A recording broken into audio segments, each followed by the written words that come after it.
listening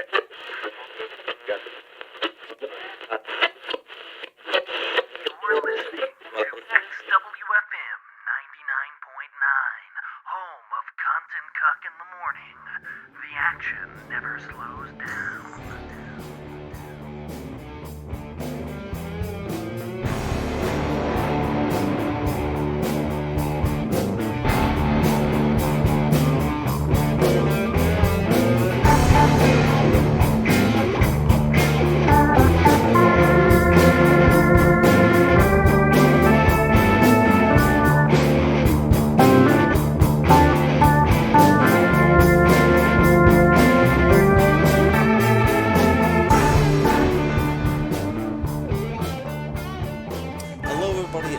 To another episode of Cunt and Cook in the Morning. I am Cunt.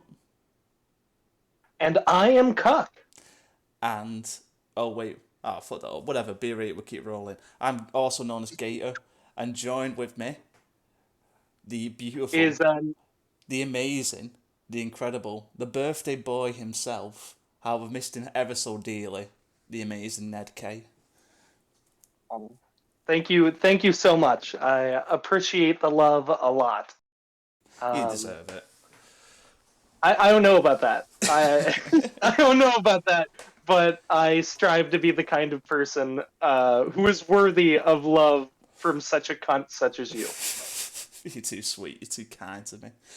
Oh, and before we're just blushing at each other. We're just like our faces are getting so red in the broom closet. In the broom closet, in the stinky broom closet, with that piece of toast that still hasn't been moved in a month, which has grown fungus of devilish ways. I mean, it is Satan. It is 100% Satan. There's a pentagram. We've been trying to find a Ouija board for a year. The mold has grown into a pentagram. And ours is pretty cool, to be honest. It's like a little druid circle. Yeah, I put an Iron Maiden CD on it, and I got like gold coins the next day. It was very concerning. Oh god! Oh no, Eddie's gonna pop out. You can't say that! Oh my god! Was that a reference to the fucking Orton promo? No! Okay, thank God. Oh, that was... I meant Eddie. Eddie's the name of the mascot for Iron Maiden. You know, the skeleton ghoulish dude. I couldn't tell if you were making an Iron Maiden reference or like a wrestling reference, and I was very concerned you were making a reference to the Eddie Guerrero. He's not up there, Ray. Eddie's down there. If Eddie Guerrero popped out and did a fucking frog splash out of a hell portal, I'll be so hype. That'd be the coolest fucking thing in the world. That would be fucking cool. That'd be radical. Steph's giving us fucking conjoined three amigos. He lies, he cheats, he steals his way out of hell. Oh, what a baller. Oh, fucking... He's got the fucking like spear of Lucifer, and he's just like rocking it like a guitar. Devil's pitchfork. Oh wow! I thought you were gonna say like the spear of Longinus, which is a very heavy Evangelion reference that I love, but that didn't happen, so it doesn't matter. Anyway. Oh. Yeah, anyway. Yeah, I just want to, like, before we go any further, we got, like, a lot of new people watching the YouTube channel at the moment, and I just want to get into the meat of the show, what this is about, just for people who go in, why are they talking about Eddie coming out of Hell Portal? If that makes any sense.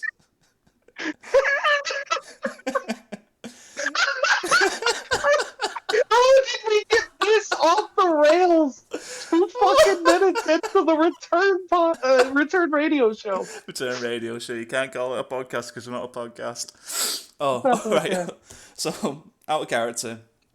Cunt and Cook in the Morning is a pretend radio show where we both pretend to be shock jocks, and we'll talk about E-Fed stuff for like the first half, And we'll do that in character as Gator and Ned K, and then we'll take a break, and then we'll talk about whatever we want for the second half. Usually pop culture, internet memes, movies, whatever, video games, whatever we feel like.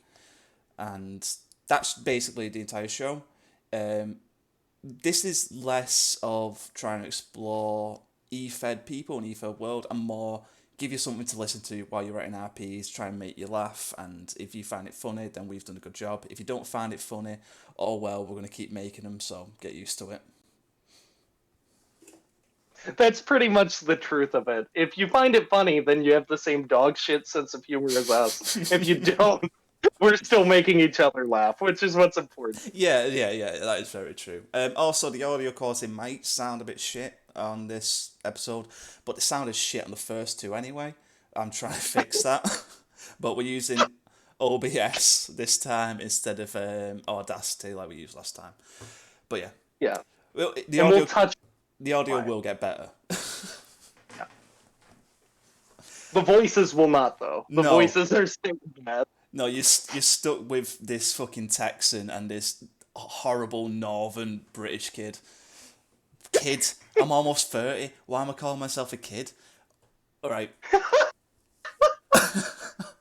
Alright, let's get back to the show. Shut up. You in the same way John Silver is. Shut the fuck up. This fucking kid! Anyway, let's keep going. Okay. We want to talk about XWF news first, I presume? Of course, as usual. It's been a long while. I'd rather just talk to you more than XWF. But as we do all the time, we're going to give a huge shout out to the stars of the month, which is Them No Good Bastards with Bobby Bourbon and Thunder Knuckles. Probably one of the best tag teams we've ever seen in XWF. One of the best tag teams I've seen ever, really. That just lost their titles to North Korean War Criminal and Matt Flynn, which is another team I love, and Matt Flynn holds a near and dear place to my heart. And promo of the month goes to Math with "And the Highway's Alive Tonight. Nobody's fooling nobody as to where it goes," which is funny because last time I recorded, Math was also the star of the month, or was it promo of the month last time? I think he was promo or star. I actually cannot remember. I can't. It's been a while, but Math being up here again just shows like how talented he is and how much people actually like him. So keep doing what you do, Math. We both love you. Nothing but hearts to all three gentlemen there. I have some nice words to say about the No Good Bastards, but again, I'll save it once we're a little farther along. Is there anything else XWF related we want to talk about? The influx of new people coming out of Fireside, just a brand new just push for, I don't know, keeping up with the times, staying kind of modern with the title rebrands. Like there's a decent amount that we could touch upon before we get into shooting the shit. Yeah, there's actually right. I kind of forgot about it's been that long since recorded. Fucking hell, I forgot about the title rebrands. Yeah, so the Heart has been replaced with the Super Continental Championship. Television's got an update. Tag team's got an update as well. All the new titles look great as well. I'm really happy about that. And with like the wave of new people, it's like I'm blown away with like the new influx. It's like, because I've seen a lot of these guys well, like Cash and Riddle. I'm really excited about Addie Gold. I love Addie Gold on Twitter. I've never watched a promo from her, but I love her on Twitter. So I'm really excited to see she does here. Who else is this? Like Kat Jones, Bam Miller, Matt Knox, Peter Vaughan, who is fucking amazing. And yeah, just more and more people like every day, and how XWF handling the Twitter now and how they're making all these changes. It is like a huge benefit. I'm really happy that we're leaving 1999 behind and actually entering like a modern era. Well, it's kind of funny because, Cunt and Cuck in the Morning is kind of the start of that. Not really. It's Chris. It's Chris Page and Fire. No, we'll take the credit for it, 100%. Do you know Though. what? Here's the thing, though, right? So if Chris Page never called into our show, he would have never had the idea for Fireside Chat. Oh, it's true. So It's true. We are the progenitors, and we take all the yes, credit. We want all the brand deals. We want all of the credit when it gets on the Wikipedia. Oh, Wikipedia. I'm talking like Chris Page now too. on the Holy shit. Wikipedia. The Wikipedia. We got a show to do, boys. Smoking a cigar. Just slowly turn into Boss Hog. Ooh, damn new boys. Damn XWF boys. that cunt and cook. And then we drive away in a racially insensitive muscle car. 1 fucking second. Holy shit. Oh dear me. Oh yeah. So we started this entire rebranding, and we're 100% responsible for all the new people. So you're welcome. Did you know as well? Actually, my episode on Fireside Chat is the highest viewed episode. We've got over 600 views on that. So you know who the real star is here. The real MVP. The most valuable penis.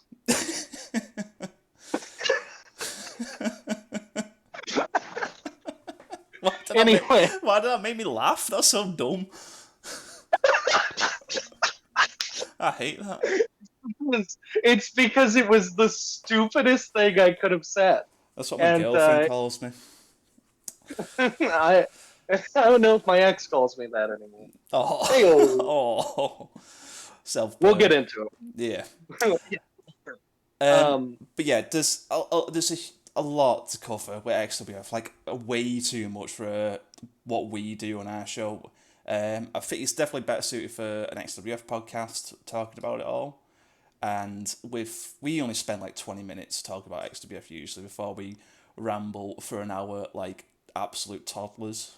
So I don't think we'll do it justice.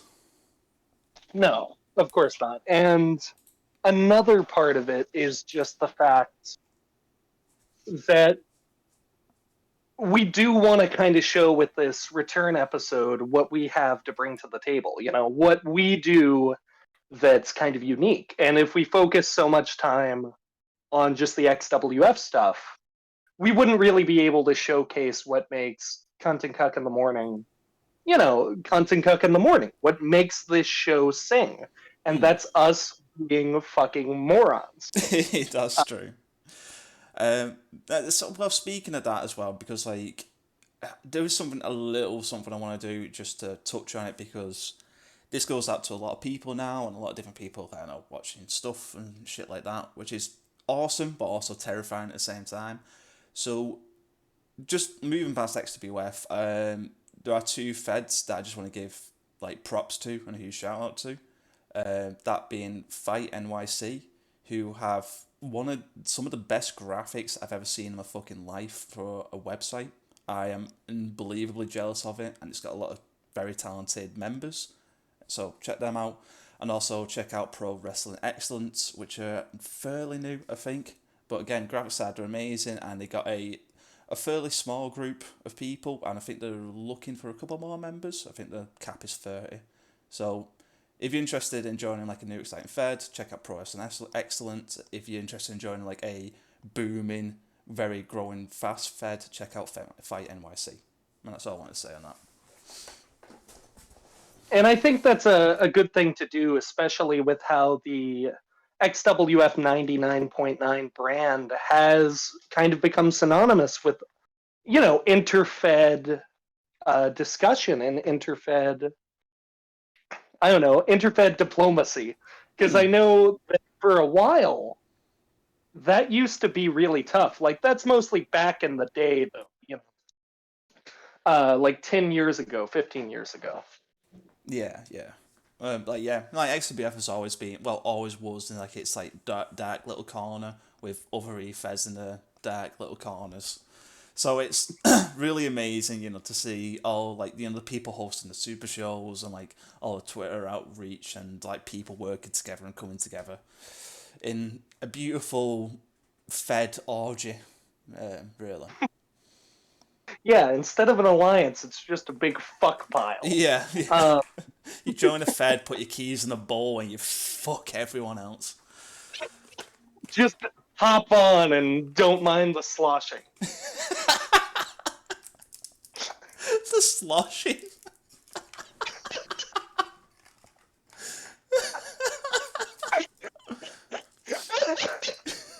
Yeah.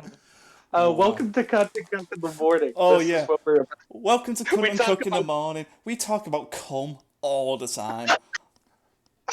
It's really uncomfortable how often it comes up. It really is. No, Do you know no what? pun intended. I was listening to our first episode, remembering when I was happy and stuff like that. And I was listening to the first one, and it got to the point where you were like breaking up laughing, and you'll. This is a good teaser. If this is your first episode, this is a good teaser to how this show operates. Ned, Stoneface asked me, "Hey Gator, would you eat a steak that has been broiled in cum?" Boiled. Ah. Boiled.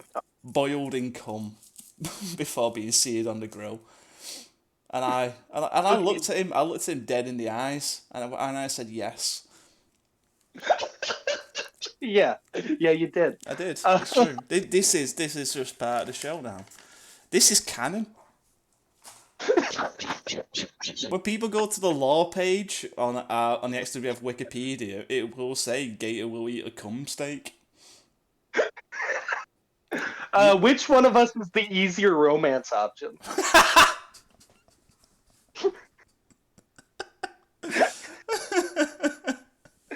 Okay. Wow. Oh, what a return! Just us giggling at Oh the yeah. dumbest fucking garbage. Truly a return Okay. to form. We are in peak Yeah, performance yeah. right now. You might not think that this is what peak performing podcast looks like, but it is. Listen here, you beta cooks. This is Sigma and Alpha time right now, and if you don't like it, you better get used to it. Oh. Can I? Okay, I have to relay this before I get back into a little bit of seriousness. Mm-hmm. But the other day, my cousin was talking to me, and he just went, "Hey, have you heard of this TikTok trend? I know you're not really on there, but have you heard about it?" And I'm like, "What the fuck are you talking about?" And he just goes, "Yeah, like some TikTokers are like really upset at the term e-girls. They're like all outraged about it." And I was like, "What? No, you're full of shit. What?" And he's like, "Yeah, they're like really offended by it, and they want to change it to eye ladies." And I was What? like, yeah, I was blown away. Eye ladies, and I was just like, "You're fucking full of shit." And he just went, "I lay these nuts on your face." And I'm like, "You fucking idiot."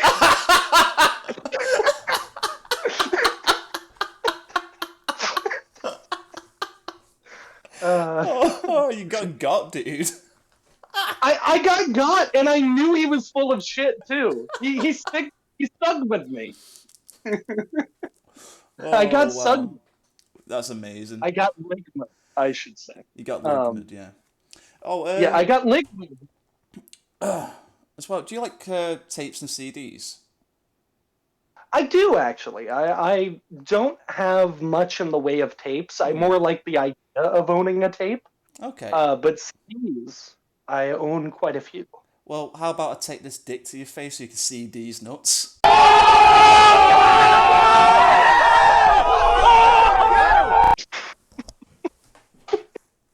Shut the fuck up! Piece of fucking crap. I got historically ligma. Like I just got Back to the Future ligma. I got ligma in the past and the present. Holy shit! Oh, you got like a pincer attack of ligament. Oh wow. I'm Marty McFly. You gotta come. Jock! You gotta come back. You, you gotta come! It's your kid, darn it! Your kid got. It's your kid! It's your kid, Ned! He put a My Little Pony in a jar! Oh no, no, we're not.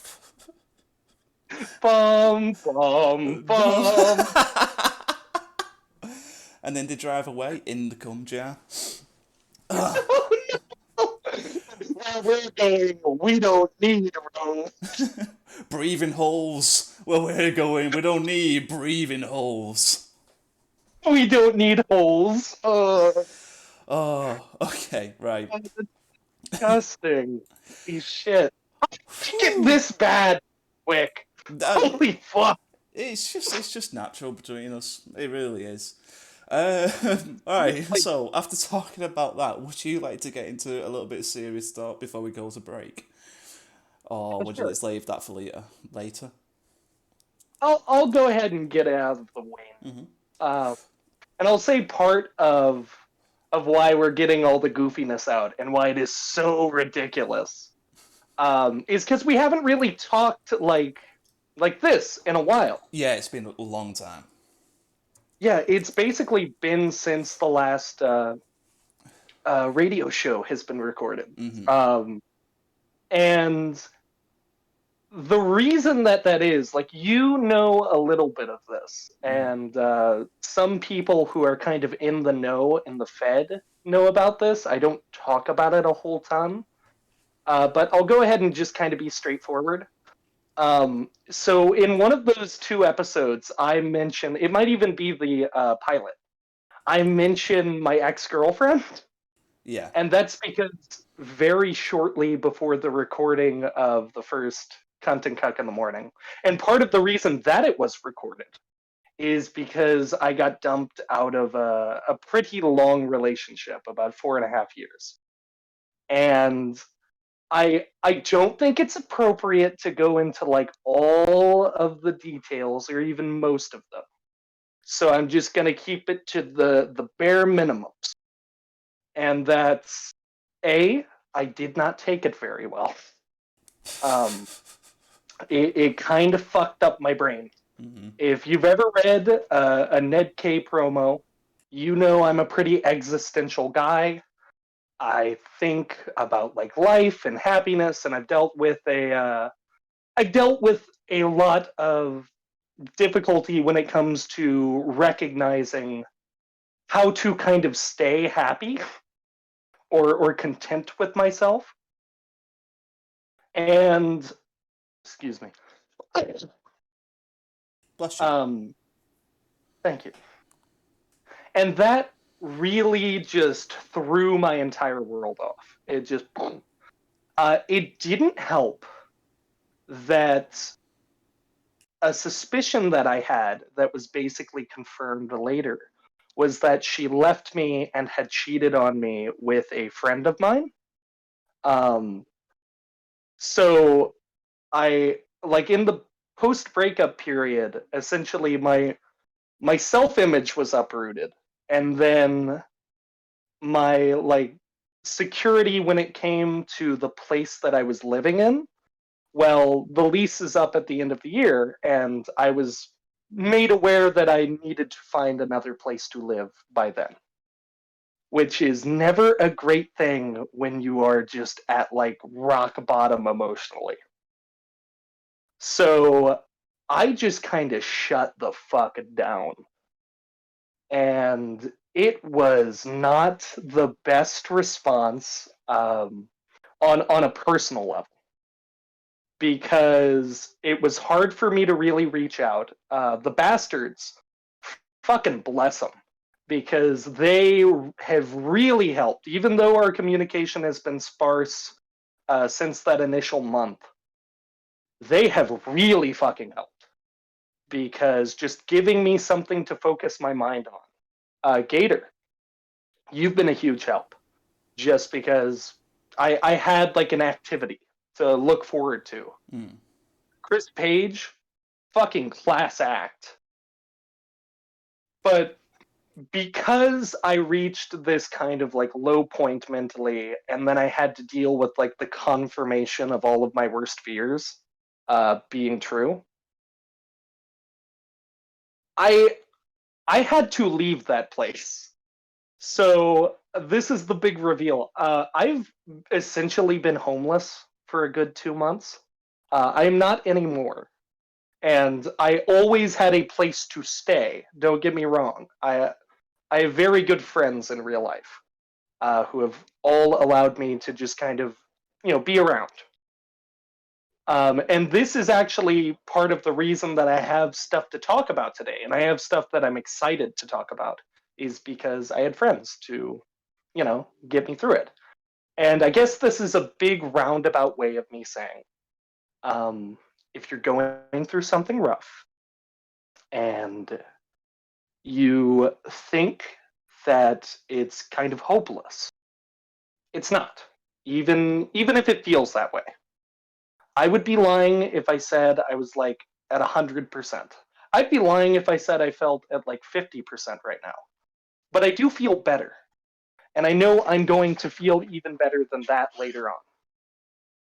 So, kind of like how we've seen with how mental health has kind of been a subject matter in the general wrestling fandom as of recently, take care of yourself and don't be afraid to have to ask somebody for help. So yeah, we also, I'll go ahead and say this real quick. We also want to send some love to somebody we know was going through some rough times. Our very own Rampage. So, nothing but love to you, brother. Yeah, 100%. And yeah, okay. Well, you kind of got me a bit then. Yeah, I'm sorry. it's like, no, it's fine. It was very sweet, and words can't describe how happy I am to have you back and to know that you're getting better. And as you put it, like, if anyone's going through like a rough time, just remember there is, like, nobody has no one. Even if you think you're completely alone, there is always somebody who will listen to you and who will help you. Literally everybody has that. So, try and focus on the positives. I know how hard that can be, but there are people out there and you will get help and things will get better. But you just got to give them time. Yeah. I do want to mention one more name. Actually, two that come to mind. Theo Price and Jim Cadis were a huge help as well. Cadis is a sweetheart. I have nothing but love for that guy. Feels okay. I've known the guy 10 years. I know him better than you do. Yeah, fuck you, Theo. Yeah, fuck helping off, me. Theo. Fucking piece of shit. Right, no, okay. He put something racially insensitive on my car. Oh, that's why I have to drive. That's why I have to drive away from Chris Payne. You gotta drive away from Chris Page before he makes fucking OOC contact with you. It's been making the rounds. He really has. He got to Robert. He got to Rob E. Yeah. Maybe it's starting at the R's. It might be. I know he's good friends with Betsy as well. I didn't. I don't want to say a real name. Bleep that. Yeah, bleep it out, dude. Yeah.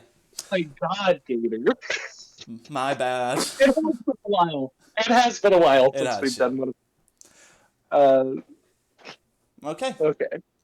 So, and with I think that's a good place. Yeah. Yeah. All good. All good. All gravy. All good. Oh, all good. All good. And with that, we'll see you after these commercial messages.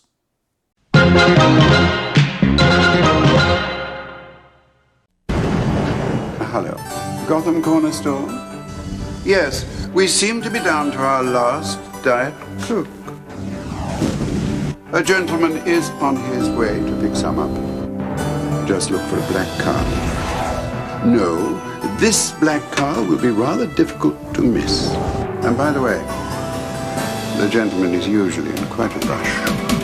Just for the taste of it, Diet Coke.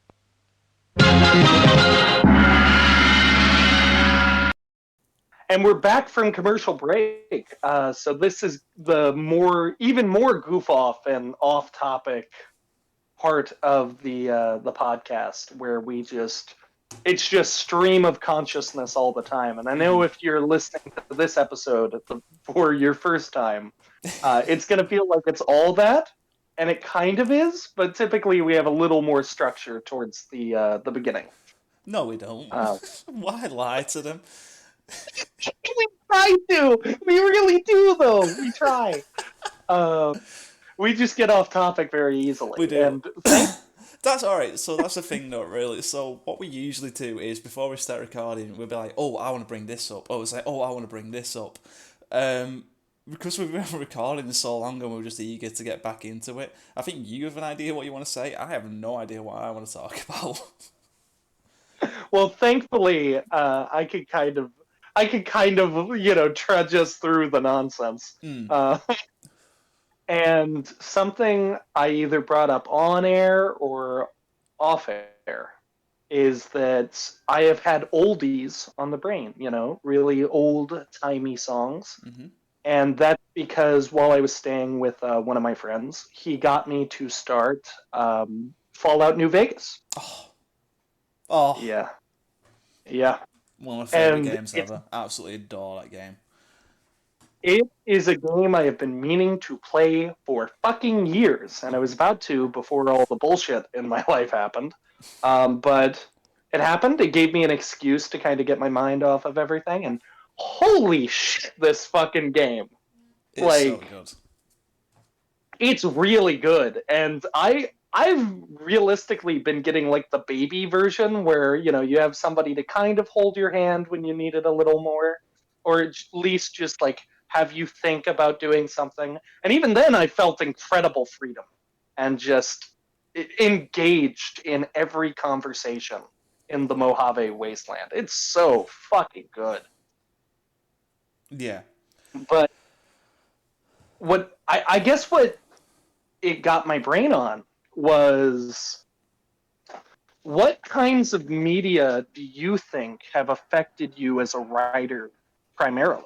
Oh. Yeah. That's really smart. That's a good topic. That's actually a smart topic.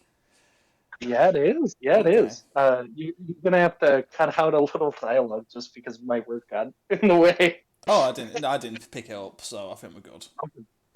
Fucking heck. Okay, so, yeah, that's a pretty smart topic, because I'm going to bare my soul in a little more of an embarrassing, but we'll get to it. I'm curious on your response to that question initially, and would New Vegas fit? New Vegas, how I write New Vegas would not fit, sadly. I did have a very short-lived character called Warhead, though. It was kind of based on Fallout and Borderlands, a little bit. But that was a terrible character, and I don't want to mention him anymore. But yeah, I think I talked about it a little bit on the Fireside Chat, like, comedy movies, specifically the Jerk with Steve Martin. That's one of my favourite comedy movies of all time. Really? Yeah, I love that movie so much. It's a film that I only really know bits of. Like, I've been meaning to watch it for a long while. But I know about it, and I know it's so good because it's one of the films my dad has been talking up and hyping up since I was a wee lad. Really? Oh, that's so good. Yeah. Mate, honestly, I love that movie so much. It's a fantastic movie. Yeah, I mean, as far as we're talking comedy that's affected us both, The Simpsons, I think, is an easy, easy. Oh, definitely, 100%. It's like, I mean, I think we first started getting along because we quoted The Simpsons at one another. Uh-huh. Yeah. What do you mean it's not McGaggy's birthday? I don't even know that one. Really? It's the one It's the one where they have the extra like candy letters on Maggie's birthday cake. Oh my god. Jesus Christ, that's a deep cut, that, Ned. Fucking hell. Yeah, I watch so much fucking Simpsons, even to this day.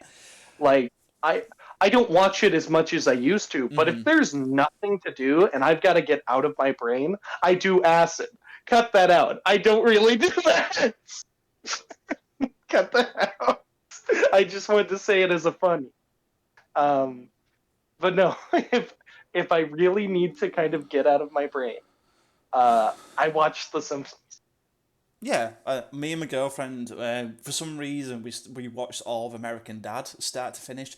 I don't know why, I don't even like American Dad that much, but it was just there, so I watched it. And we finished that now, and now we started watching The Simpsons on season 2 now. So we got a long way to go, because there's like out 100 fucking seasons of that shit. Yeah, and you're gonna have a really good period in about a season. And it's gonna feel like it lasts forever, and then when it stops, it's never coming back. Yeah. Which I'm looking forward to. Do you have a favorite Simpsons joke that you can think of off the top of your head? Ooh, favourite Simpsons joke. Fuck. One that always springs to my mind, because it also got used in a YouTube video that I really love. It was a video by Super Eye Patch Wolf, if you ever seen or heard of him. Yeah, I'm a big fan. Yeah, and there's the first one that pops into mind. There's a joke where like Bart's riding on his bike, and he falls off it or something, and he gets run over by a street cleaner. And it pops out brand spankling new and like all shiny, and then Bart gets back on it and it just falls to pieces. And the street cleaner, he's leaning out the window laughing maniacally at Bart, and then just drives down the subway tunnel. And I love those jokes that are just like boom, boom, boom, and like it's just like perfect.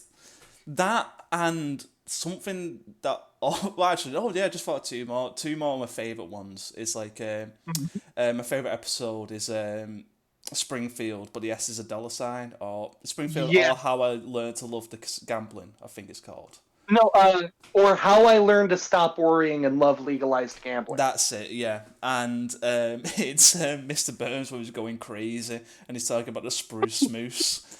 And like Smith is just like, oh, it's a fine model, sir. And it's like, hop in. He points the gun at him. It's amazing. It's so fucking good. And as well, Grandpa Simpson saying, and you wore an onion on your belt, as was the style at the time. Just, absolutely magnificent. Okay, so do you know what episodes those two other jokes are from? Because I do, because I'm that fucking dork. No, I cannot think of him now. So the street sweeper scene is from Bart Sells Soul. Oh, right, yeah. I love that episode. That's a good episode. Oh, it's amazing. Yeah. Run for your life, boy! That's not the punchline of that joke. That's just we only think it's funny because we know the greater context of it, and I'm keeping that. So it's Bart Sells a Soul, and then there's also, I believe the onion on his belt is Last Exit to Springfield, because they get old. Because they're getting old. Security guards, yeah. Not security guard. Strike busters. That's it. Yeah. Fuck. Yep. I had to think about it for a second, but I remembered the context.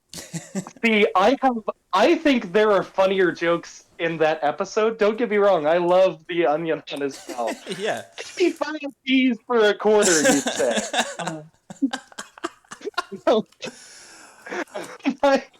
My favorite scene is, or my favorite joke is when they're going to shut off the power for all of Springfield, and they go through all these different security doors. Like there's an eye scanner, there's like a fingerprint reader, and they go out like through 7 of them. And then at the very end, there's just, they get into the room and there's this open screen door and like a dog, just a stray dog.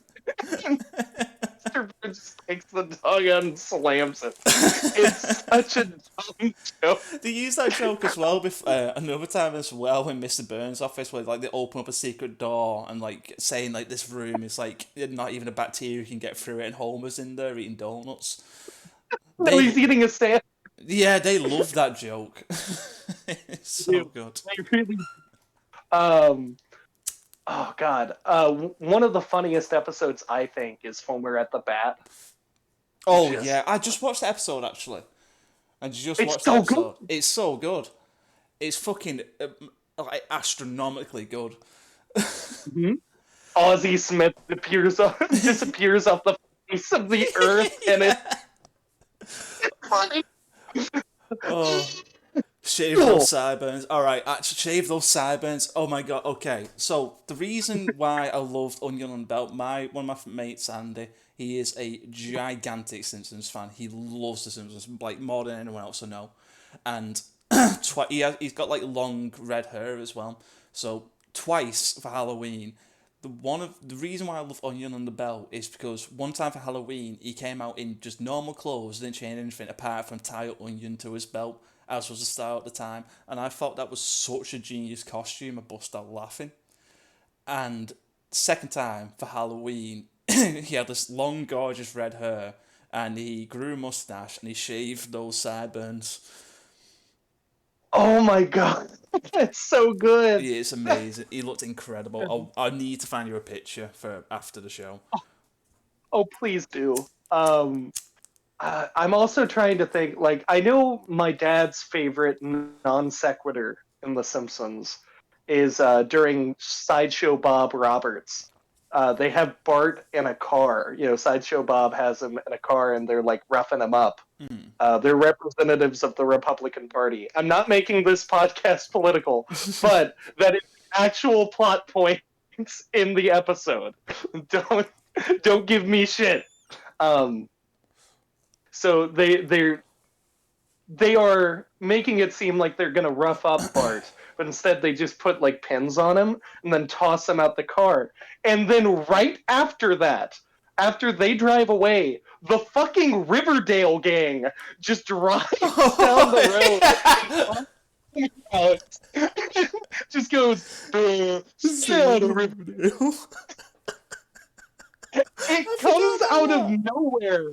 And it leads to nothing except for Homer in the car reading Archie comics, which confuses matters even further. It's incredible. That's the thing though about all Simpsons though, because like the writing was just so good. Like they always like hit these fucking amazing notes. Like what I've noticed, like they know timing so well in the old Simpsons episodes, and like when there's room for a good joke, they slip a good joke in. It's not like Family Guy where they have to force a joke in by doing a cutaway gag. And in new episodes of The Simpsons, they do it so fucking poorly. Because what I've noticed in a lot of new Simpsons episodes is like they'll talk and it all seems robotic and they all seem tired as well now. And like after like every sentence, it's just like there's like a very awkward silence, and then they'll tell a joke and they'll all just stop and look around the room and then go to a different scene. And it's like, what happened? Like, oh my god. Okay, so newer Simpsons feels like Family Guy in the sense that, and maybe not everybody will agree with me here, but it reads and it sounds like it was written with a laugh track in mind. Yes. Oh my god, yeah. That's so true. And old Simpsons? No. They would just hit you with joke after joke after joke. And they knew when to, you were right, they knew when to keep the pace kind of lulled. They knew when to, ease up off it. But they also knew when to fuck with your expectations. Yeah. And just really gut punch you. Like, one of my favorite screw the audience jokes is they start the episode off with, like, the Springfield elementary bus is like all shitty, and they get some good comedy out of that, but it can't like break properly.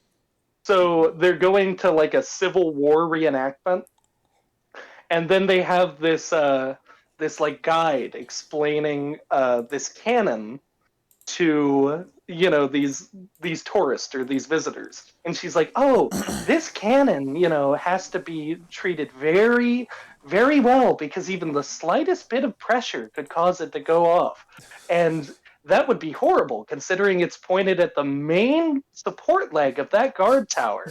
So of course the Springfield elementary bus, trying to slow down, hits the cannon and it falls over, and then it doesn't fire, and she just goes, of course, for obvious reasons, we don't keep the cannon loaded. That's It's just so good. it's so good. Yeah. It's like the one where they have people voting on the TV on to Krusty the Clown. Like, they think Krusty's died, and it's like, oh, there are two memorial stamps. One of his untimely demise, and one that's just a normal picture of Krusty the Clown in his face. And it's like, which one? The normal picture. And that joke is so ingenious to me, because it works on so many levels. Because just having the ridiculous option there, Yeah. kind of makes you think, oh, they're gonna go with it. They wouldn't introduce this fucking ridiculous option if they weren't gonna make a joke out of it. And then they go, no, fuck you. God. Yeah, Fucking we gotta hell. get off this. We do need to get off Simpsons. We're just gushing at this point. Yeah. So other things that might have affected your writing. You mentioned The Jerk. I brought up Simpsons. What else do you think you're thinking of? And I should note, it doesn't have to be a direct influence per se. Just maybe something that inspires you. Okay. Well, there was something that I was kicking myself again on Fireside Chat. Like, Paige asked me a word again, inspiration for comic writing. There's one thing that I forgot to bring up as well. So, like, I was talking about, like, The Jerk, movie that I love. Another movie that I love is What We Do in the Shadows, which has highly affected my comedy writing. But I also just forgot, when I was a little baby boy, a little nipper, a wee little nipper, I was grossly overweight. I had a lisp and a stutter, so if I didn't learn how to laugh at myself, I would have died. So, inspiration for comedy writing is my former self, for one. Oh shit! Yeah. Yeah. I don't Holy know. shit!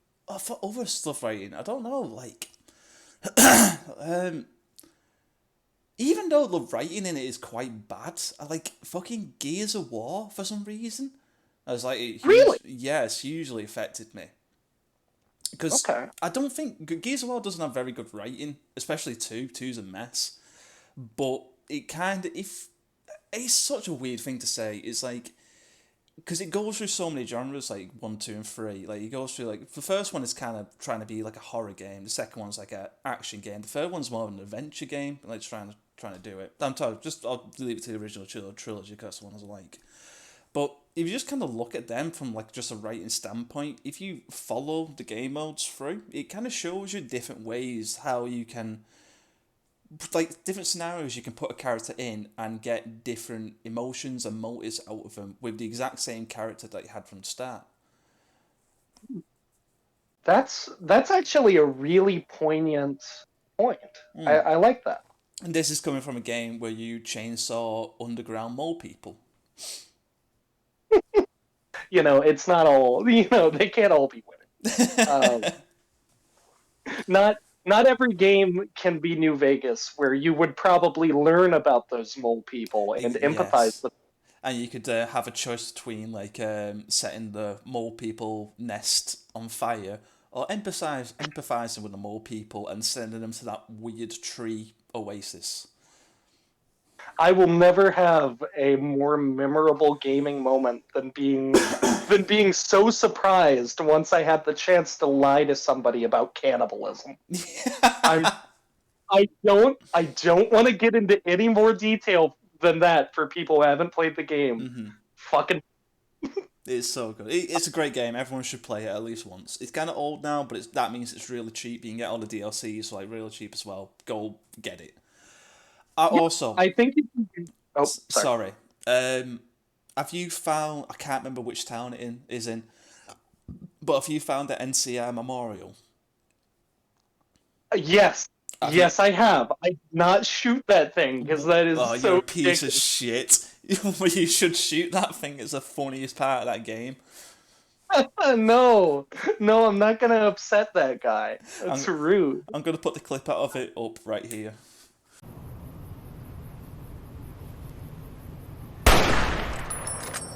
What the fuck are you doing? My brother died at the Battle of Hoover Dam. You're desecrating a war memorial.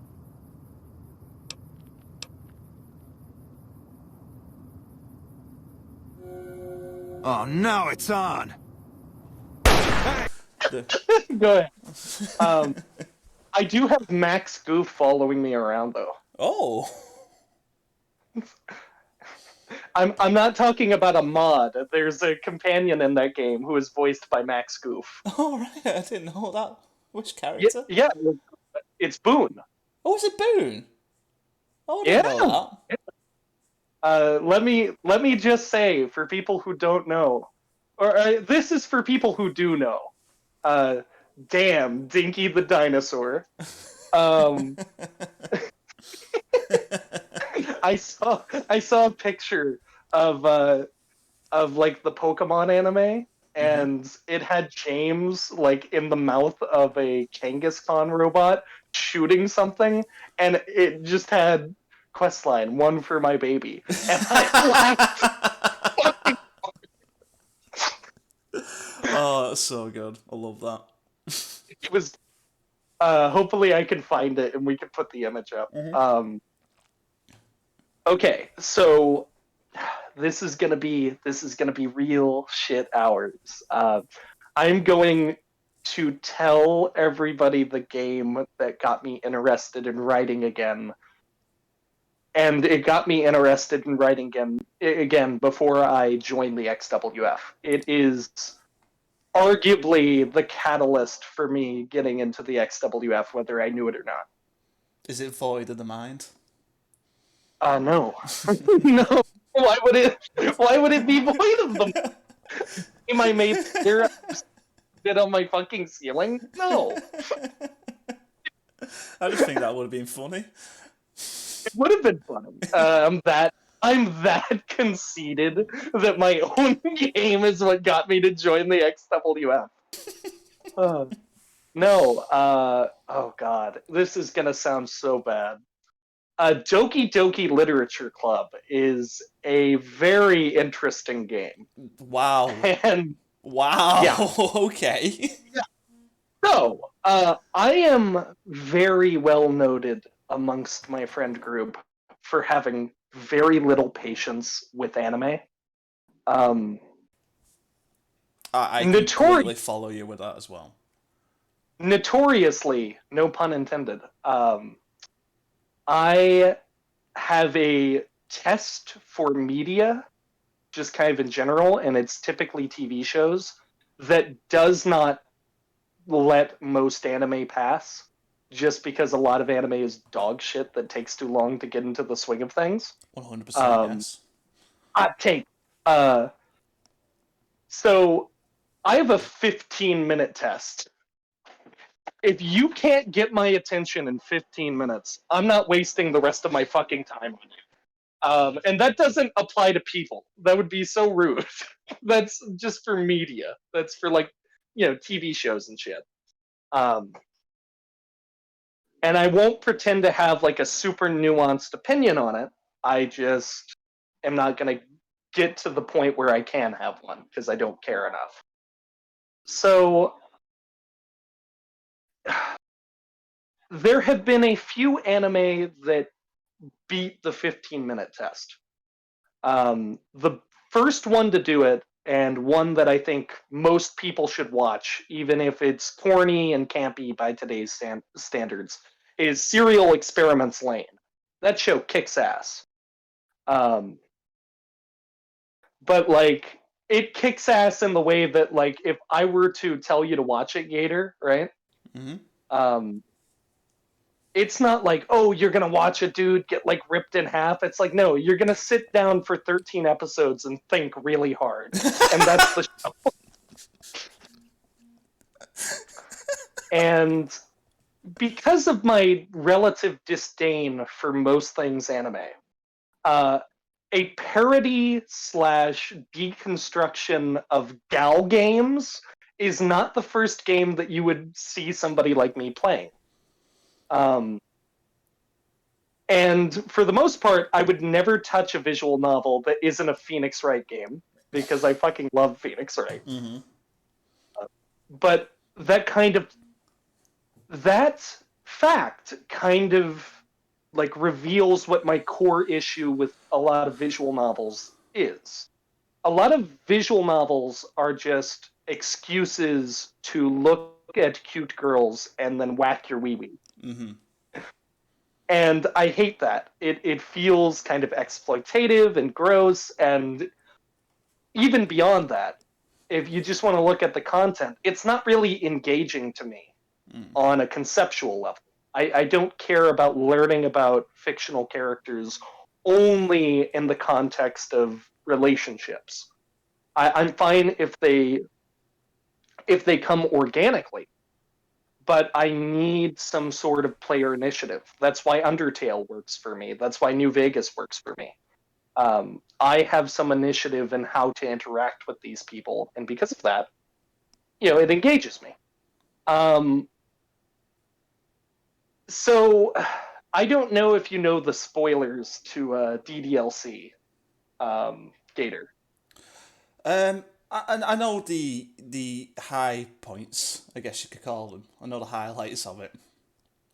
Okay, so put a timestamp, or don't. Like skip 10 minutes or something if you don't want this game spoiled for you. And I will actually fucking go to bat for this game. I think it is a very worthwhile experience to have if you've got like 6 hours to burn. You know what you're getting into, by which I mean it's a deconstruction of visual novels, specifically dating simulators. And it deconstructs those concepts as far as it can go. I will also say you should play the original free release and not the re-release that they have for like $15. You don't need to spend that money on it, and it's a better experience if you just play the free one. Okay. Please do that. If you haven't, you don't fucking care. So Doki Doki Literature Club is very interesting because when it got like recommended to me, it was by a YouTuber, and it was a YouTuber that I trust the opinions of gaming on. And I'm like, okay, fuck it, I'll try it. But then I just didn't. I just waited for God knows how long. And then I saw a Let's Play, and they got up to the point in the game where Sayori dies. And there's something very unnerving about, the style of a visual novel. And then, like, the childhood friend character just fucking hangs themselves. Yeah, and it's all still in that pink dream, like super cute anime chibi style as well. Yeah, I wouldn't quite say chibi, but you're on there's a word for it, and I hate that I know it because I hang around weebs. It's moe. Moe. Uh, Okay. Moe. And it refers to that, like, overly cutesy shit. Right. And yeah, the fact that it kind of breaks that trust with the player because, you as a player of video games, there are certain things that you trust. Like, for example, this NPC with a cowboy face, this robot with a cowboy face on it, is a friend and and has no ulterior purpose. There are certain narrative trusts that are between writer and player, and breaking those creates some powerful fucking shit. And the main twist in DDLC is that it is not a game where you are trying to date a character. It is a game where a character is trying to date you. Mm-hmm.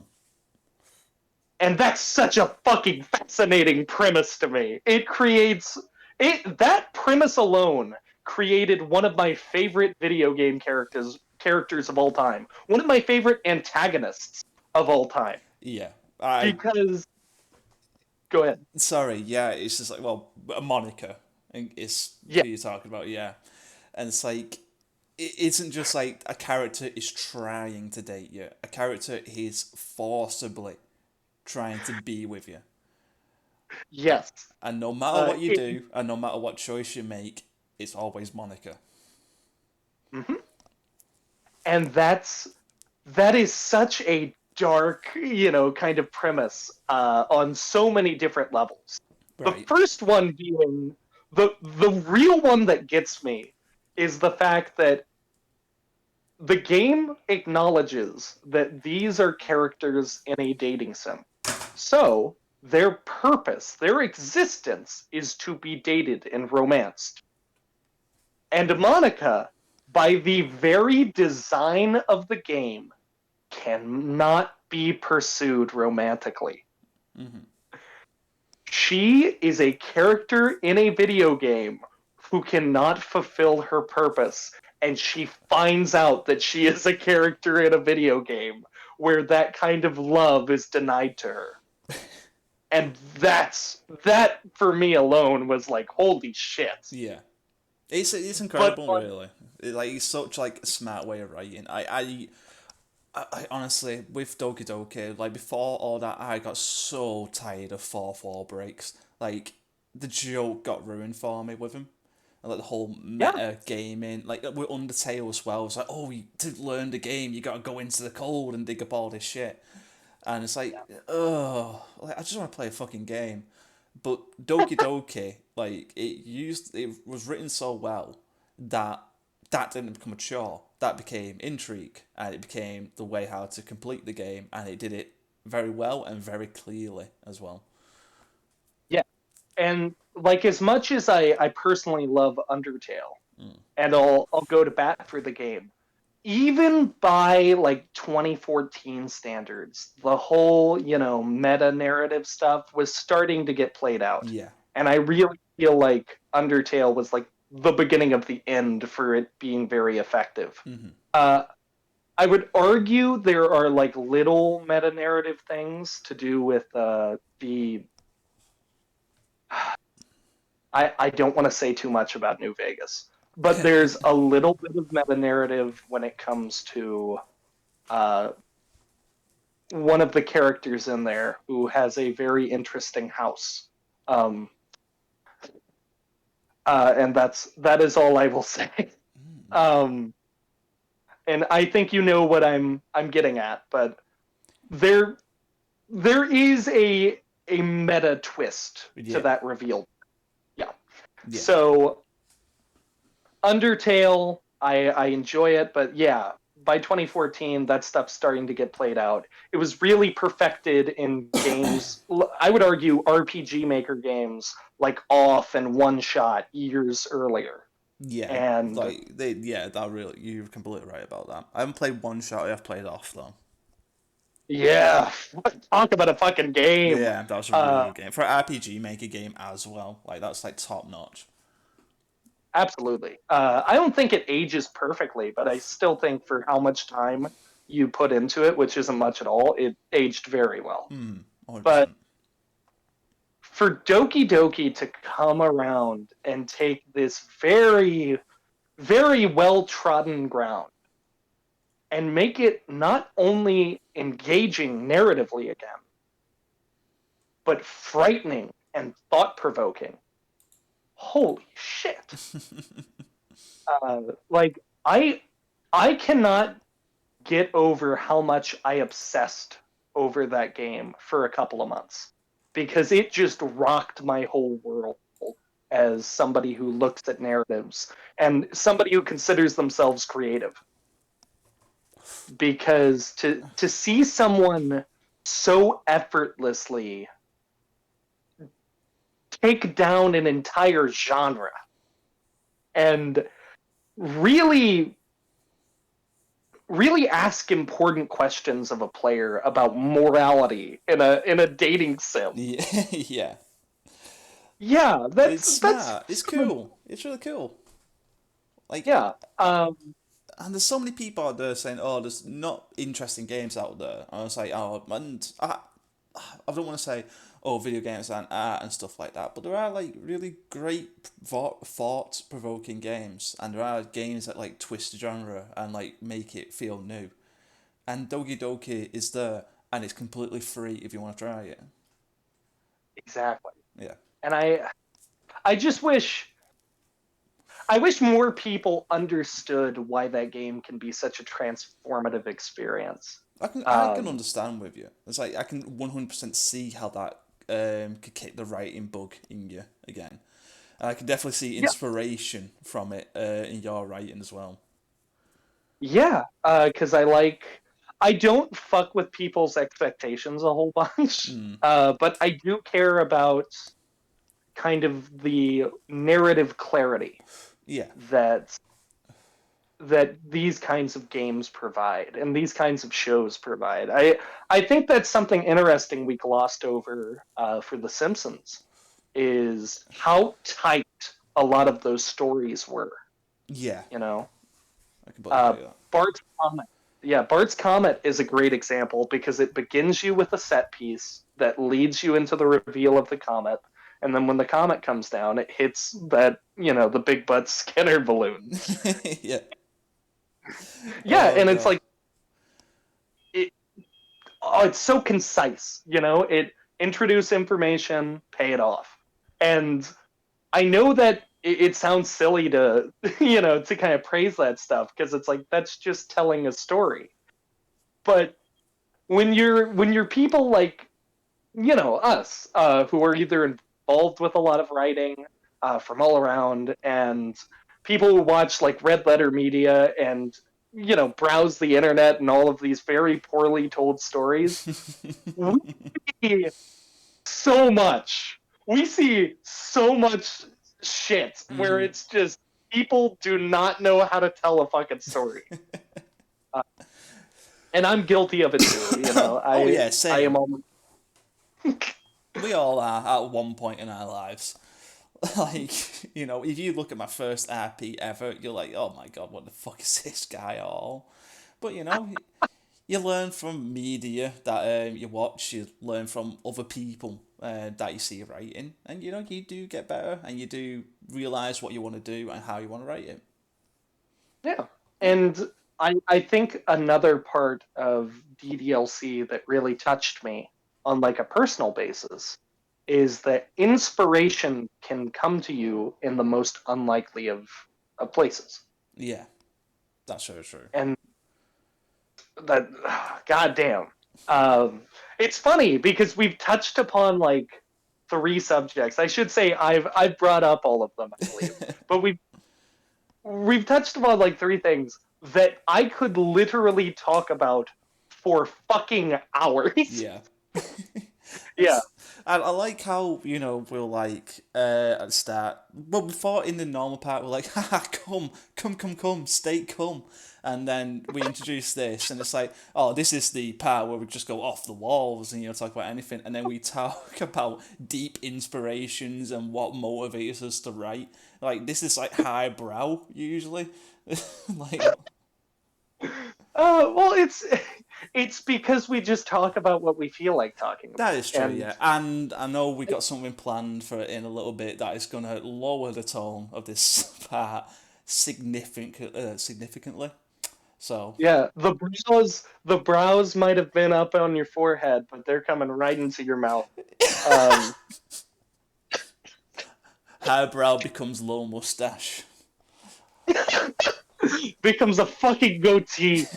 Uh, so But yeah, just one more thing I want to touch on about like writing in games, and I'm only gonna be very brief on it. Have you played a game called Hades? God damn it! I've been meaning to fucking play Hades. I've Man. thought about buying Hades for a while because I've heard Man. nothing. Dude, that is like one of my new favorite games. Game of the year for me. I love that game so fucking much. It is absolutely incredible.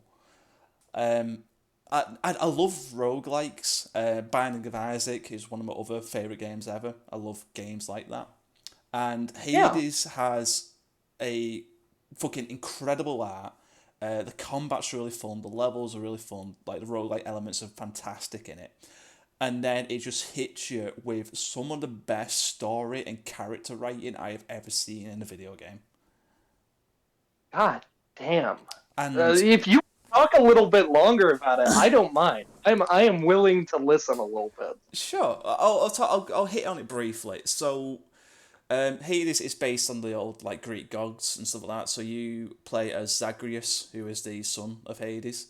And at the start of the game, it doesn't really give you too much information. At the start of the game, it throws you into the lowest depths of hell, which I can't remember the fucking name of. But it throws you into hell, and it just says, all right, fight your way out.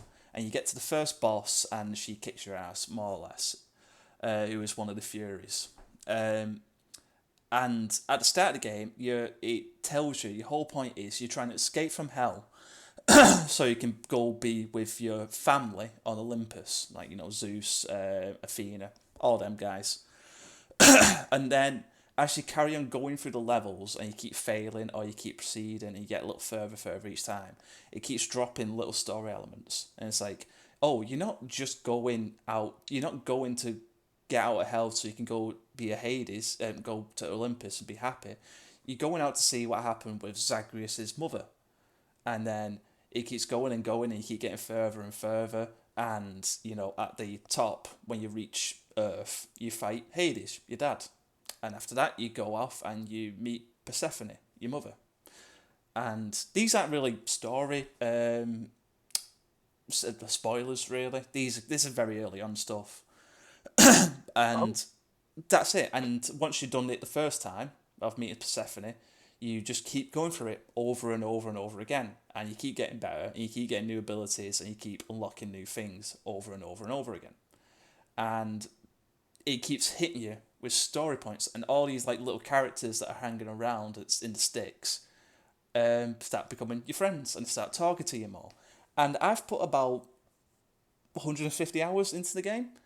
I am still hearing new dialogue. What? Yeah. I'm still hearing new dialogue and people bringing up new points 150 hours into a game. That is absolutely fucking breathtaking. I think you're talking about the pits of Tartarus earlier. That's it, I'm probably Tartarus, wrong. yes. You are completely right about that. Tartarus. You start off in Tartarus and you go further and further up. Yeah, holy shit, 150 fucking hours? 150 hours. I am still hearing fresh dialogue. I have not heard repeated dialogue yet. That's a marvel on an indie... Oh, God. That's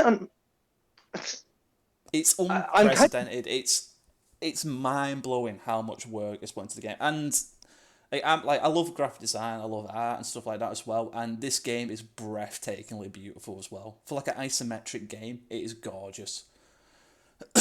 Like you can really tell. Oh, and the music! I forgot about music. The music's fucking incredible. Yep. Oh my god! I was about to bring up how the only interaction that I've really had with that game is hearing the music from it, and it is fucking phenomenal. Yeah, like that game is what I would 100% consider a masterpiece. And if you've got this far into the episode, listen to us bullshit and ramble on and on, like Hades, it's fairly cheap. I think it's I'm not sure what it is in America, but it's around like £20 in England. It's free on Xbox Game Pass, so if you have Game Pass, you can download that game for free either on your Xbox or on your PC. I 100% recommend checking out that game. Yeah. Holy shit! So we didn't mean to have a really profound conversation about narrative and video games that affected us, but Yeah. hey, it happened. It happened, yeah, and we've got a good chunk of time from that as well. So, I'm laughing because I know somebody. I know somebody out there is like, oh, this, they acted like they were just people who talk about cum a lot, but they actually have what to say, and we're about to prove them wrong. Oh, yes, we are. So, last episode, before we sadly had to take a break, we mentioned a wonderful human being by the name of Comics Nix. And we read an excerpt from one of his epics. And by God, we promised people that we would read the wet rest the next episode. This is the next episode. We are going to read it. Ned, would you like to talk or give us an introduction on Comics Nix and what we are reading today? So, Comics Nix is a legend. So I mentioned earlier that you and I have been around the internet for a while, and there's a lot of shit on the internet. And a lot of that shit manifests itself in fan fiction. And the greatest quantity of just disposable garbage is the smut fan fiction. Well, this man, Comics Nix, is a master of writing bad smut fan fiction. And it is so bad, like it is so technically horrible that it is legendary. It is mesmerizing. It's like having a fever dream on fucking Xanax. I don't know how else to just hype up this man because he is so unintentionally or maybe intentionally funny. Mm-hmm. He is perfection. Like, he is the greatest writer of our generation. I will die on that hill. He is basically our Shakespeare. So, Not our generation's Shakespeare. Like your Shakespeare and my Shakespeare. oh, he's so good. Okay, so the piece we're reading today is titled Batman's Birthday Party. The blurb for this is Batman's great day arrives. Lots of guests are going to make this the biggest birthday party on the universe. It is rated M for mature and is labelled under romance/angst. I didn't realize it was labeled under angst. Oh no! I guess it is about Batman. It's so good. Oh, this Do we know? This was made on December 7th in 2014. This wasn't made.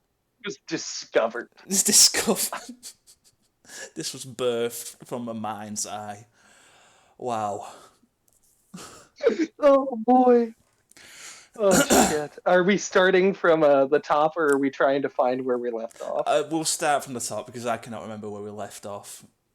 I remember Good God Bateman, but I agree with you. Okay. Did we read the Yeah, read the author's note as well. You can start if you wish. author? Hi, people. This history is very special. A largo-scale crossover with multiple parties and with a mysterious whodunit, too. A very special guest appears, too, in the history. Enjoy. Oh, we will enjoy. By the way, just so people know, we are reading this the way it is spelled, and there are a phenomenal amount of spelling errors. So if we sound weird, it's because we're reading it the way the author intended. Yes, word of God. And Comics Nix is my God. Okay, he's not. I don't pray to Comics Nix, but I should note, if for some reason you are out there and you can prove you are Comics Nix and you want to be on Cunt and Cuck in the morning, we will move heaven and earth to get you on this fucking show. I will quit my job just so I can talk to you for a full 6 hours. Oh my god. Me too. Me too. Oh, right. Let us begin. Batman is having a birthday party. He is very happy with age coming to have a nice party, so he goes to give a party to everyone he called to the party. Everyone is invited, and they will bring presents to the man with a black cape and a black heart. The guests arrive one by one. Superman, Spider-Man, Wonder Woman, Shrek, Naruto, Dr. House, the Power Ranger, Which one? Conan I don't know. It just says the Power Ranger. Just headcanon whichever Power Ranger is your favorite. Conunt Dracula, Harry Potter, Sailor Moon, Santa Claus, and Homer Simpson. Other guests arrive too. Both we are not going to name them Yeti.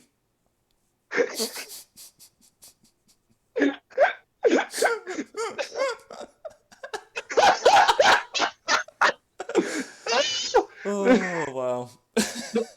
The Perry is at the Batcave, the most wonderful place under the earth. There are bat-shaped balloons, cupcakes made of... Cupcakes made of guano, cream cheese with bat milk, and a big, ginormotastic cake covered with furry bats. They give a special flavor to the topping.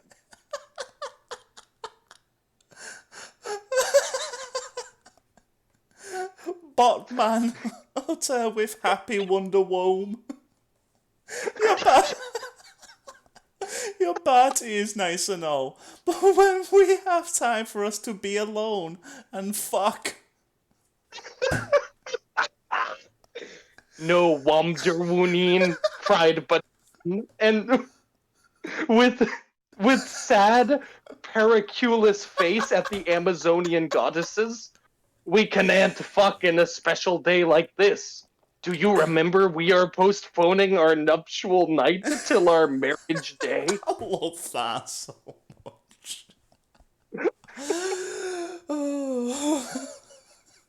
We're gonna die. I'm going lightheaded already. Fucking hell.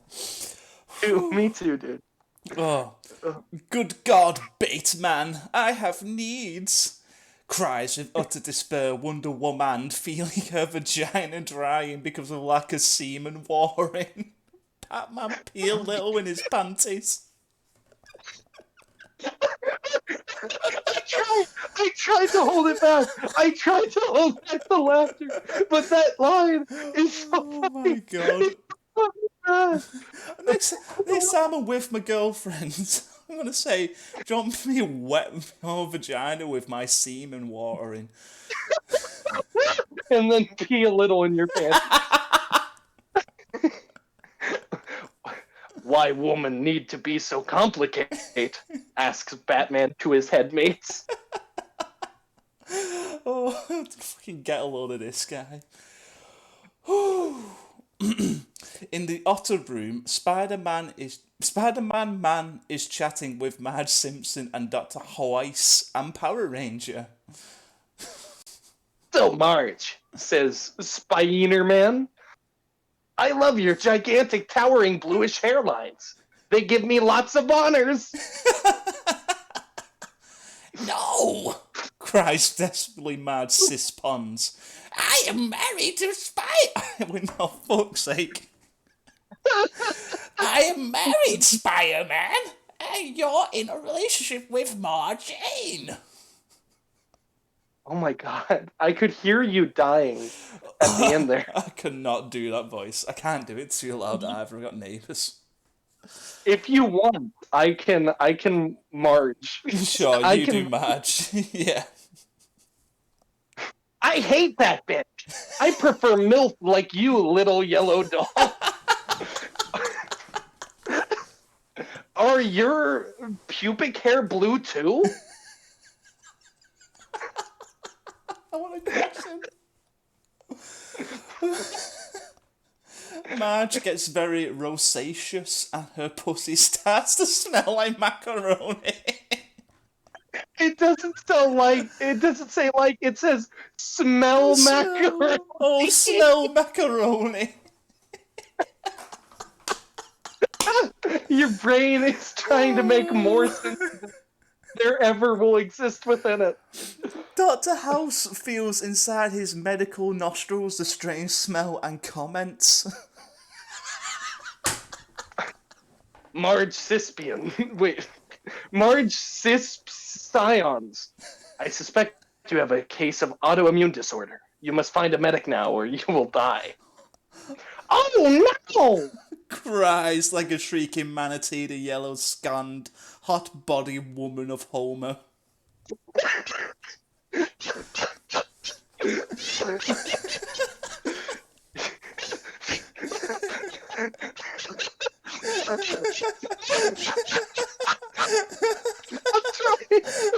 trying to keep going. I'm so sorry.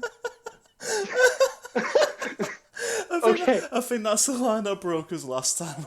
I think so. I think the yellow-skinned, hot-body woman of Homer. I wish I was half as creative as that. Oh my god. Here is the hospital address. Get there quick, or you'll die now. Okay. And she goes. Power Ranger then gets confused and mildly sore in the butt. You are a doctor. Why didn't you heliped the poor woman? What? I'm at a party and didn't eat the cake yet. And then Dr. House went to the bathroom to masturbate. Fuck you!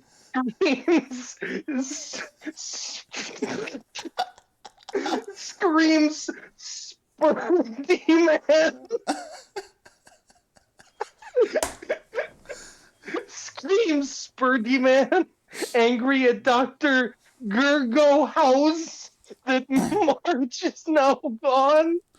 You are a cock blocker, you god man it fool doctor.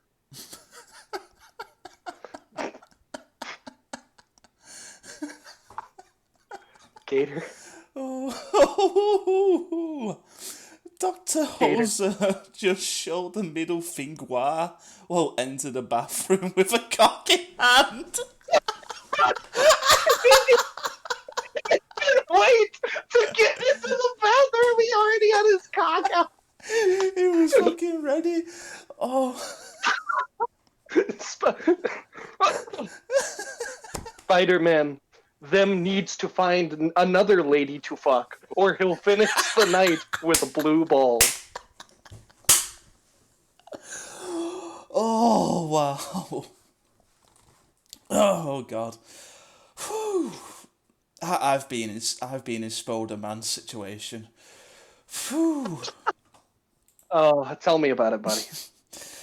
In another room, a room with a colossal pool and lots of very delicious ladies, Batman paid for escort services to serve his guests at the party. Even though they are all women, Batman knows that some women will like the women. The ones that don't like are not his friends.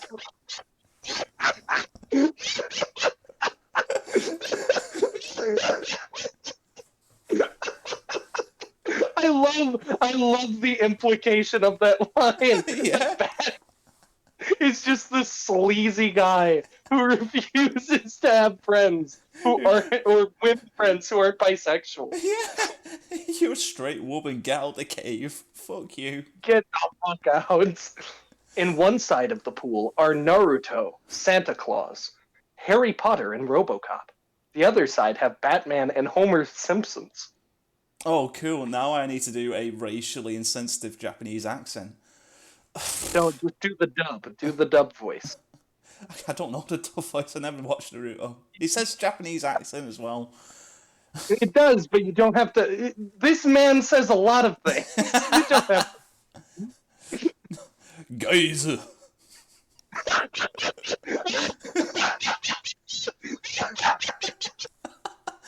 speaks with Japanese accent Naruto, the boy ninja wonder. There is a distinct rack of girls inside of the pool. Don't you all think?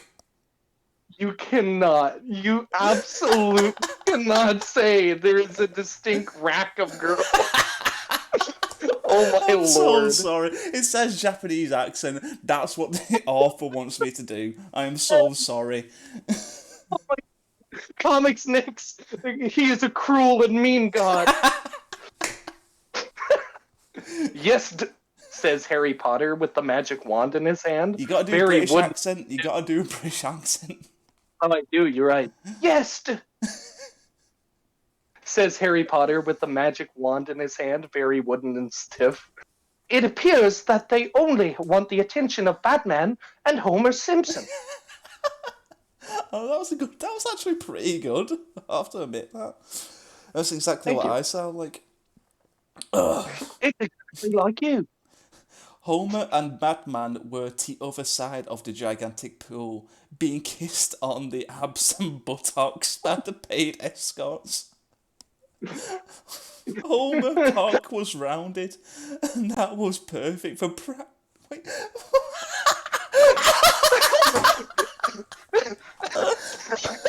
Oh no! Oh dear God. Okay, I'm sorry. Homer cock was rounded, and that was perfect for practicing anal sex. Batman had a bat-shaped cock that was perfect to practice free smones. How is a bat-shaped cock perfect for practicing I free don't know. smones? Do you just like throw it in one pussy out the other? No, it's because it's got two wings on the side of it. Oh, okay. It's out. Then you gotta- You're looking at it that way. I'm looking at it like a batarang kind of hanging out. Okay. like he's got his ever since Bruce Wayne was born, his cock was shaped perfectly to be the Bat logo. Yeah. He was destined for Batman. You can also open beer bottles with it as well. Oh my lord. God man it, said RoboCop with a sad metallic voice. I thought Batman only liked machine men. Everyone ignored Rob Cop. Rob Cop. Naruto and Harry Poets. Them decide to become man. Fuck's sake, got Naruto again. Yep. Let's go, Harry. Says Naruto. Let's bang these hotties. Is this Naruto talking? I don't know. I'm just gonna presume it's Harry Potter. Won't you come, Santa Claus? But Santa Claus was dead.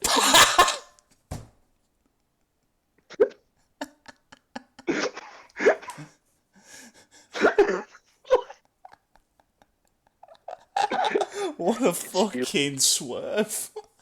Oh man. That was a Game of Thrones level. In another room, there were Shriek, and Wonder Woman was riding his green pimpled cock. That is the most disgusting That's horrid. description. That is fucking horrid. Oh, Shrek! Remember the first time we sex? Ask woman. Woman. Oh my god!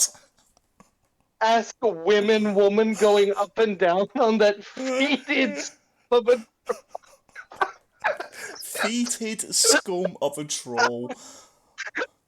I can't. What fucking moment? I'm crying. I'm actually fucking crying. Holy shit. Oh my god. You have to give me 1 second.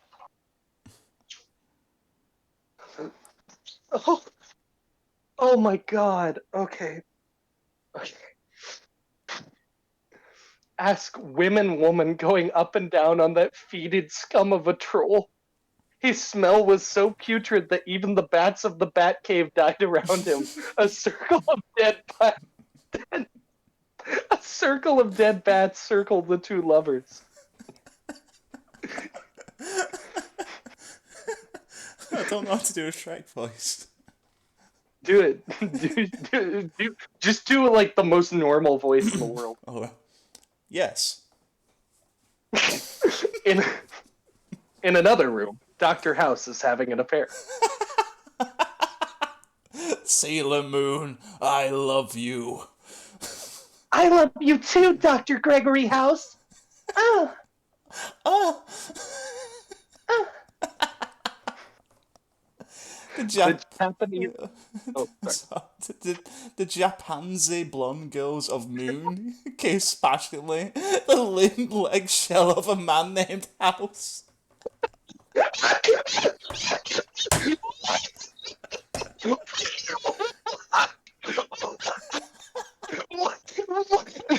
the fuck? Why? Why is that the descriptor? Even to who he was old and ugly. That's fucking rude. Sailor Moon protruded a girl boner for him. He was masculine, mysterious, and very handsome. I thought he was ugly. Oh, Dr. House, could you insert your cane inside my vulva? That is a foul fucking line.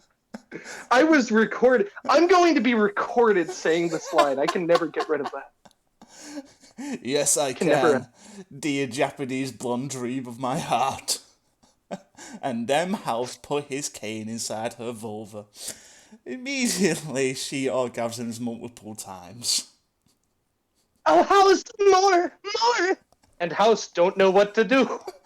I don't have another cane, dear.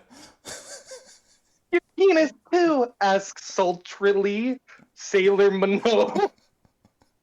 Okay. And House inserts his rigid and muscular penis inside the girl vagina. It shreds... What? It shreds her like a lemonade koala, and she orgasms more. More!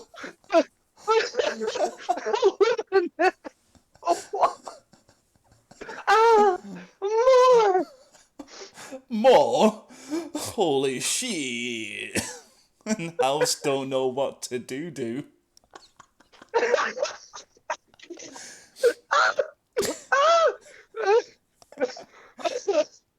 Sailor motto is orgasmic. Thinks very fast. Dr. House, please insert a bat inside my vagina. I should have read ahead. I should have prepared myself mentally, but I didn't. Gregory Hoisu gets very excited with the idea. I love mammals on my dick. What the fuck? I mean, me too, Dr. Gregory House, but I don't think about it that way. You love bats on your dick. No, he said mammals, you fucker. You know what he meant. It scares me. So the doctor picked a living bat and put inside Sailor Moon's vagina. Now she has a cane, a bat, and a cock inside her. Okay.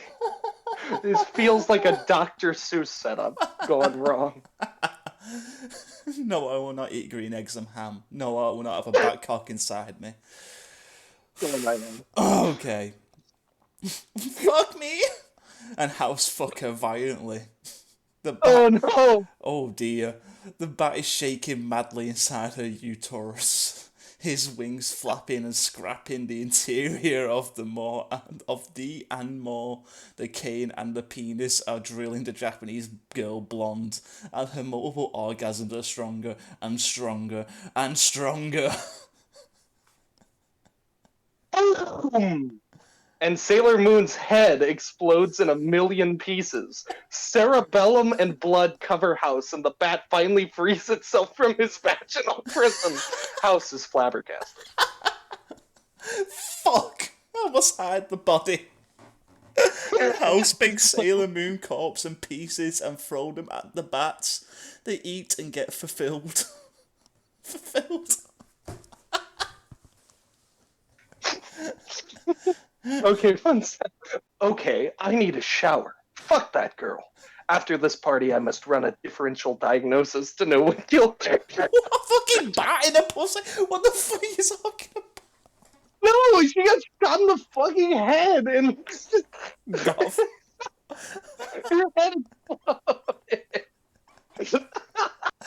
A differential diagnosis.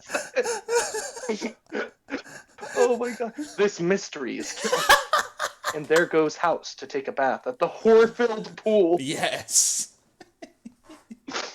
House arrives at the pool and see very bizarre scene. Oh no! House sees thousands of paid female women escorts dead at the gigantic Batman pool. Dude, what the fuck? That is what Dr. Johnson That is exactly. Dude, what the fuck? What's up Dude, with the WTF? WTF? What's up with the dead hookers? Oh god. Whew. What's up Later, with these dead- later arrives Naturo, Harry Potter, Batman, Power Ranger. Still haven't found out which one, and Homer Simpson. Call the police, says Batman to House. But Batman, asked Power Ranger, you are the greatest detective. Yes. Yes, says Batman. But today is my birthday. Go fuck yourself, Batman. And Power Ranger goes away and don't deliver his birthday gift to Batman. Batman throws a temper tantrum, runs away and locks himself in his bedroom. I love how simultaneously these characters do adult things that make no sense in character, and Yeah. also just act like fucking 8-year-olds. I know, right? He's fucking hilarious. House calls them their police, or House them calls their police after some momnuts arrive the office of CSI. Horatio Kane! Everyone screams loudly and madly with love for that red-haired muscle man. Hello, is there a crime here to solve?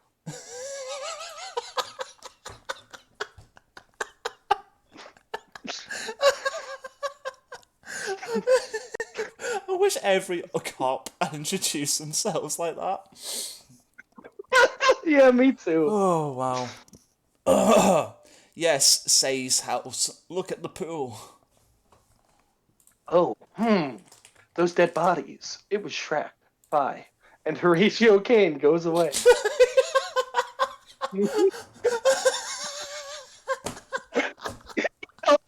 What an efficient fucking detective. Yeah. He comes in out of nowhere after being called, like immediately after Yeah. being called. Solves the whole mystery and fucks off. What a fucking champ. Oh my god. The most alpha move I've ever seen in my life. Hello, is there a crime here? Yes. Crime solved. Bye. Is there a crime here? He was told because there was a crime there, and he asks anyway.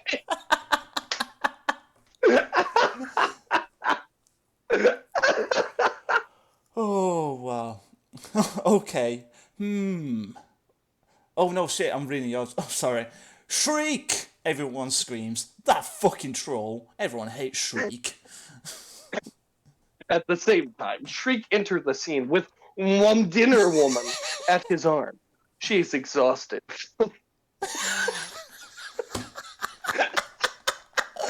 Read it. Oh, no. She is exhausted from the fucking with the green tomato dick. She loves sex salad. Oh no! Holy shit. That's amazing. I am so sorry. Anybody who really annoying. It's really. This is gold. I don't care. I'm having fun. I'm having a lot of fun. Somebody arrest that man! Screams Harry Potter and Natuto. the two guys that wanted to be men. RoboCop arrives with a pair of handcuffs. No! You are not going to arrest my man troll!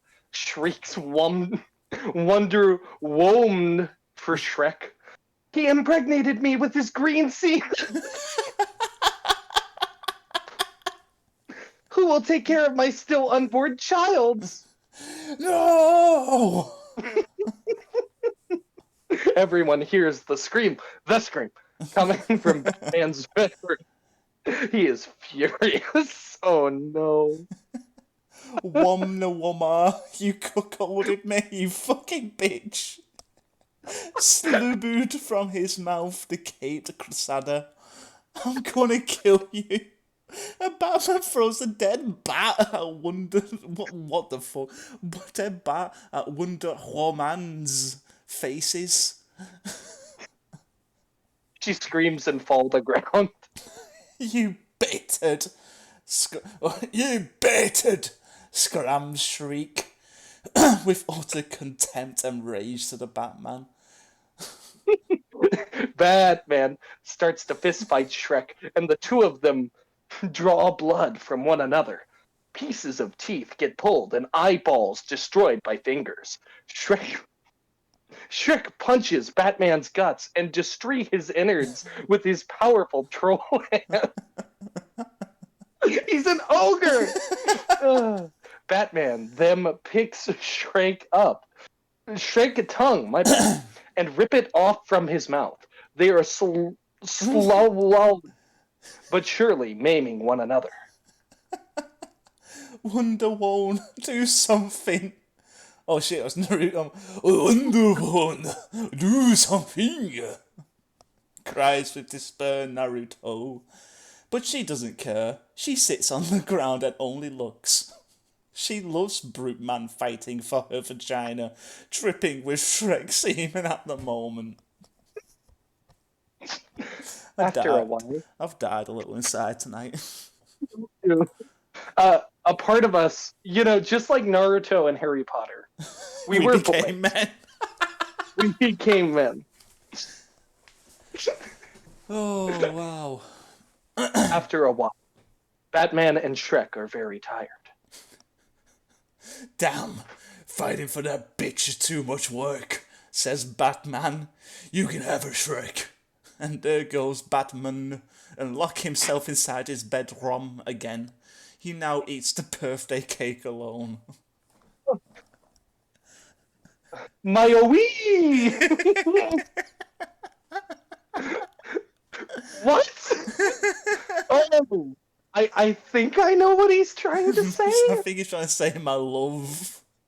Yes, my love, says, opening his arms and moving towards Wonder Woman, limping with one eye less, all bruised and toothless. She is grossed out. Woo! Get out of here, you piece of shit. and she then kisses Homer Simpson. And they go to Homer's house to make love. RoboCop goes home too. He is sad Batman forgotten him. House is wasting on the ground. Do not fuck him! Damn, mutters Harry Potter. We are still virgins. Yep, says Naruto, smelling his own finger covered with shit. What the fuck? Where did that come from? I don't know. What do we do? And Naruto have an idea. We go to Beverly Hills. Yeah. The end? Question mark.